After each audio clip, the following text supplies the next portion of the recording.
నవ్వమ్మలు అదేంటి అట్లా వీడు ఓకే కొట్టాను అయితుంది ఆల్రెడీ. హాయ్ ఫ్రెండ్స్, ఖమ్మం వచ్చాం ఫ్రెండ్స్. ఊరికే నవ్వాలనిపించింది ఫ్రెండ్స్. ఏం మా నవ్వకుండా వస్తుంది. నాకు ఖమ్మంలో వాజు నచ్చినాయి అమ్ముడు. దేనికి అడిగినా దేనికన్నా పైన సీలింగ్ ఫ్యాన్ పెట్టిండు. కూర్చున్నోడు చల్లగా కూర్చు.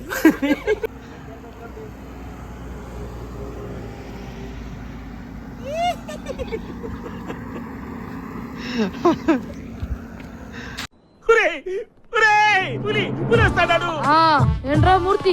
నమస్కారం బాబు. ఈడు మా అల్లుడు. ఏం చెప్పాలి? తీయగుంది.